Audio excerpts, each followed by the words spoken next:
ऐसा कहा जाता है कि माँ के लिए बेटियां खजाने से भी कीमती होती है, घर की सबसे बड़ी संपत्ति और सबसे प्यारी होती है। और साथ ही ऐसा भी कहा गया है कि दुनिया में चाहे कुछ भी हो जाए, ये रिश्ता हमेशा एक खूबसूरत रिश्ता बनकर रहेगा। लेकिन जब ऐसे रिश्तों पर दाग लग जाए और इस कदर ऐसे रिश्तों का अपमान किया जाएगा, ये सोच भी नहीं सकते हम। तमिलनाडु में एक माँ ने ही अपनी नाबालिग बेटी का रेप करवाया और फिर उसके एग्स का सौदा कर दिया। एक बार ही नहीं, कई सालों से वो मासूम इसका शिकार हो रही है। नमस्कार, आप देख रहे हैं सिंस इंडिपेंडेंस। मैं हूं आपके साथ राजनंदिनी शर्मा। जी हाँ, तमिलनाडु में एक माँ ने ही अपनी नाबालिग बेटी का रेप कराया और फिर उसके एग्स का सौदा कर दिया। मामला सेलम जिले का है। जांच में पता चला है कि नाबालिग लड़की से उसकी माँ का पुरुष दोस्त पहले रेप करता था और फिर उसके एग्स को अस्पतालों में बेचा करता था। रेप पीड़िता की माँ और उसके पुरुष दोस्त को गिरफ्तार कर लिया गया है। जांच अधिकारी ने बताया कि लड़की के साथ रेप और उसके एग्स को बेचने का सिलसिला 2017 से चल रहा था। उस वक्त लड़की नाबालिग थी। पिछले 4 साल में 8 से ज्यादा बार उसकी कोख का सौदा किया गया है। मामला सामने आने के बाद राज्य के स्वास्थ्य अधिकारियों ने लड़की से बातचीत कर उसकी काउंसलिंग शुरू कर दी है। पीड़िता ने यह भी बताया कि हर बार प्रेग्नेंट होने के बाद एग बेचने पर हॉस्पिटल से 20,000 रुपए मिलते थे। इसमें से 5,000 रुपए एक महिला कमीशन के रूप में लेती थी और बाकी पैसे माँ और उसका दोस्त रखता था। ऐसा साल में 2 बार किया जा रहा था। अब आप सोच रहे होंगे कि इतने साल बाद पीड़िता पुलिस के पास कैसे पहुंची। आपको बता दें कि पीड़िता के माता पिता 10 साल पहले अलग हो गए थे, जिसके बाद वह अपनी मां के साथ उसके पुरुष दोस्त के यहाँ रहती थी।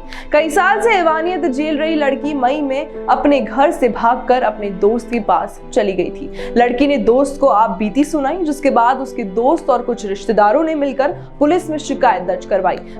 पुलिस ने लड़की की मां और उसके पुरुष दोस्त को गिरफ्तार कर लिया है। साथ ही बता दें कि राज्य के स्वास्थ्य सचिव ने मीडिया को बताया कि इस केस की जांच के लिए एक कमेटी बनाई गई है। अभी तक पोक्सो एक्ट, आधार दुरुपयोग समेत आईपीसी की धारा 420, 464, 41, 506 सेकंड के तहत केस दर्ज किया गया है। इस मामले में बांझपन के बढ़ते केस के एंगल से भी जांच की जाएगी। इधर पुलिस का कहना यह भी है कि इस केस में कुछ डॉक्टरों और दलालों की पहचान की गई है, उन पर भी एक्शन लिया जाएगा। इस दुनिया में एग सेलिंग कई देशों में लीगल है और कई ऐसे देश हैं जहां एग सेलिंग इलीगल भी है।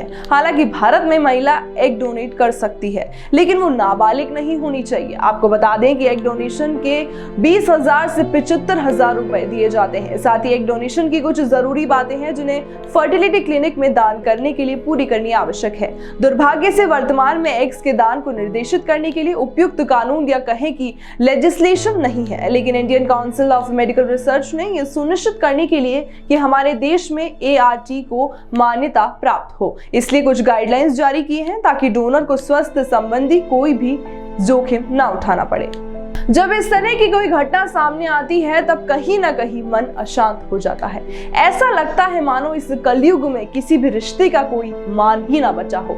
जब एक माँ अपनी बेटी को दरिंदों को सौंप देगी, जब माँ ही अपनी बेटी को कलंकित करेगी, उसकी इज्जत के साथ खिलवाड़ करेगी, तो सवाल ये उठता है क्या इस दुनिया में माँ भी अपनी नहीं है। सवाल इन सबके साथ साथ उन पढ़े लिखे डॉक्टरों पर भी उठता है जिनके कंधे पर समाज को एक अच्छा संदेश देने की जिम्मेदारी होती है। लेकिन जब वो खुद ही ऐसे घिनौने कुकृत्य को अंजाम देते हैं, तो ये कैसे आने वाली पीढ़ी के लिए एक अच्छा समाज बनाने का संदेश देंगे। कहीं ना कहीं ऐसे मामले समाज में गंदगी पैदा कर रहे हैं। क्या है आपकी राय, हमें जरूर बताएं कमेंट बॉक्स में और देखते रहिए सिंस इंडिपेंडेंस। नमस्कार।